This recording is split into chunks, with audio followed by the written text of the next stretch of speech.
Hello. Today I will talk about Converd Call ETF. I prepared some of the English version talk about my strategy and also some of information regarding the ETFs. Converd Call is quite popular in every place, and I believe many investors heard about this strategy before. And in terms of the strategy, it's quite complicated for not quite familiar with that option strategy. So let me just simple to explain call option first. So call option, you can see that the call option short call option, which is a red line, is a short call. And at the same time, you can even imagine that the long call is quite simply the same way of the opposite side. And we can think also there are long stock. So we combine two strategies at the same time. It can be the Converd Call strategy. So Converd Call strategy is green line. So we can obtain some of the option premium, which is between the red line and black line. So these are option premium. So we can say a Converd Call, we can obtain some of option premium. We can protect some of the downturn of the market, and at the same time we also can say buy right. So the right means the selling the option, and the buy means the buying the underlying stock. So if you look at the buy right and the Converd Call, it's the same thing and the same strategy. So why we do that?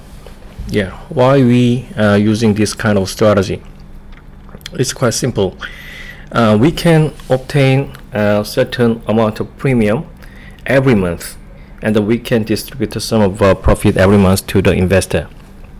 So if we may imagine for this premium is 1% per month, so the option expires every month.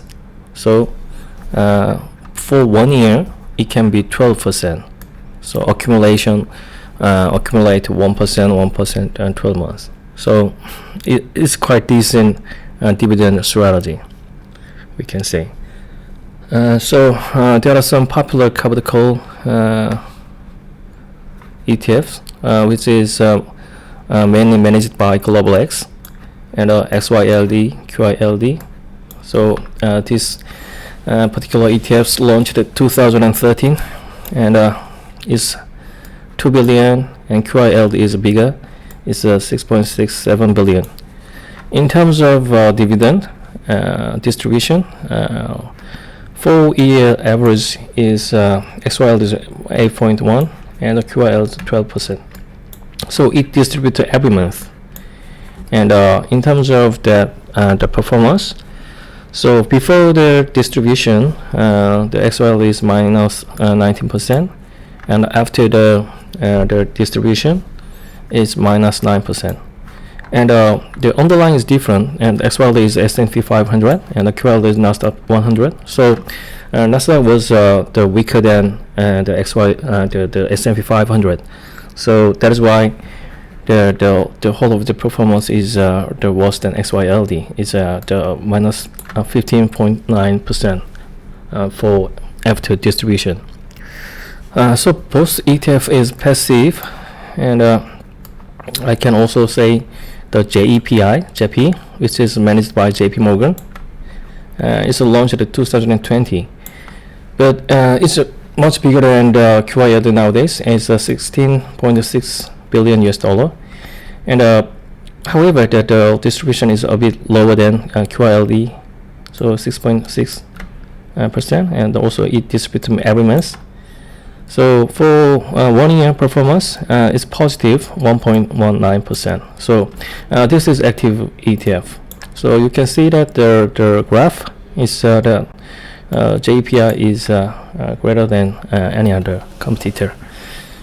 Yeah, so JPI, we can say JP Morgan, they are actively managed by some of their stock strategy. So underlying stock is quite different with that the XYLD. The fund manager actually they using some fundamental analysis. After that they can rebalance their some quality score or quality research. So their main target is they would like to outperform S&P 500. And also another difference with the XYLD, and they are using the out of the money call option, which means the out of the money call option is quite different with the at the money option. So XYLD using the at the money, but they are using OTM out of the money. So they would like to enjoy some of a profit for upside of the market. And also there are XYLD, QYLD, also managed by the Global X, and they would like to participate. They would like to participate in some of the upside of the market. So they only have the call option selling the 50%. So 50% of income of the comparing XYLD or QYLD, and the 50% of participation of the upside of the market, upside of the underlying asset. So another issue that also the many underlying asset using the capital call recently, such as the bond and the gold and the oil. So there are many assets they can utilize capital call strategy because the CBOE also have many kind of option. The underlying is quite variety, so they can utilize many kind of underlying asset nowadays. So is that good? So capital call is good strategy? Yeah, somehow it's good when the market downturn and market sluggish, but when market downturn, it cannot cover whole portion of the downturn. That is the first problem, and the second problem is they cannot enjoy whole of the upward market profit. So let's say one example. First month, the market tumbled down 10%. The capital call strategy will have a minus 9%. And second month, market plus 10%. Capital call only have 1%. So 2 months later, underlying is almost 0, but capital call can be minus 8%. So it's quite lower than long only strategy. It's kind of an extreme case scenario, but it can happen anytime. So if you look at the total return, which means that it implies all of the dividend and distribution, the XYLD is much lower than SPY. SPY is tracking the S&P 500. So especially 2020, the COVID crisis, the market turned around for blue line, but XYLD cannot follow the market turnaround. So that is kind of no free lunch on the financial market. So it can have some of a decent distribution, the yield.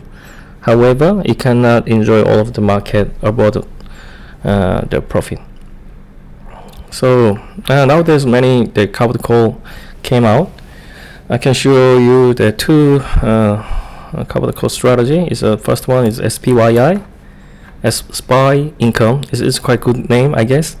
So it's started the NEOS income ETF, and which is managed by Neos, which is some company started from the South Korea, joint venture, and it's a bit different because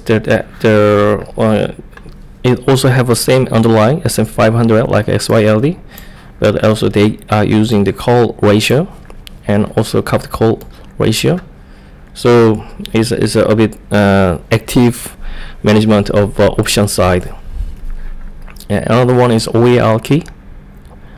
Is tracking ARK-K, which is very popular for ARK management. And they are using ARK-K ETF covered call strategy. Yeah. So it's a brand new ETF, but ARK-K is very tumbled down this year. So they would like to cover some of loss from the ARK ETF, I guess. So covered call is, as I said before, is a no free lunch. It can have some of a decent yield for longer term, but they have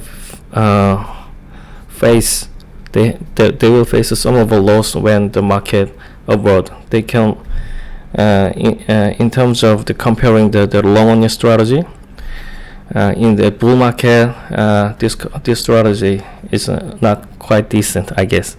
Yeah. Thank you for hearing, and I will upload some of English version as well. Thank you very much.